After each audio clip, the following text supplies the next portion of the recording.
Entry পাইছো না ডাউনের জন্য? এইটাই। হ্যাঁ, ডাউনের জন্য এন্ট্রি আচ্ছা বলো পাইছি। এখানে কেন ডাউনের জন্য ট্রেড নিলাম? এখানে ডাউনের জন্য ট্রেড নেওয়ার রিজনটা হচ্ছে এটা ওভারঅল একটা ডাউন ট্রেড মার্কেট। হ্যাঁ মার্কেট ডাউন এন্ড ট্রেড এখানে মার্কেট সেলার্সের চলতেছিল। প্রেসার বেশি। হ্যাঁ ফুল একটা সেলার্সের প্রেশার ছিল অ্যান্ড এখানে একটা রাউন্ড নাম্বার আছে, রাউন্ড নাম্বার আসার পরে মার্কেট আপের দিকে রিভার্স করতেছে। অ্যান্ড এইখানে দেখো হ্যাঁ একটা স্ট্রং বুলিশ মারুজু ক্যান্ডেল হয়েছে যেটা হচ্ছে একদম প্রিভিয়াস 2-3টা ক্যান্ডেলকে একদম পুরো কাভার করে দিছে। তাহলে স্ট্রং মারুজুর পরে একটা রিটেসমেন্টের পসিবিলিটি আছে, মানে মার্কেট রিটেসমেন্টে আসে, বাট সবসময় এটা আসে না, তো স্পেসিফিক কিছু কিছু জায়গা আছে সেখানে রিটেসমেন্টে আসে। তো হুম অ্যান্ড এটা একটা ডাউনের মার্কেট চলতেছিল, তার জন্য আমরা ডাউনের জন্য ট্রেড নিছি। অ্যান্ড এইটা একদম বোম শিওর শট, অনেক ডিপলি একটা প্রফিট। তোমার প্রফিট হ্যাঁ হয়েছে না?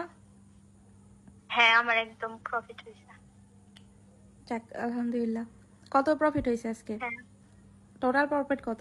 আজকে এখন না, সারাদিনের প্রফিট। হ্যাঁ সারাদিনের। সারাদিনের প্রফিট হয়েছে $200। গতকালকেও 200 হয়েছিল, আজকেও 200 হয়েছে। হ্যাঁ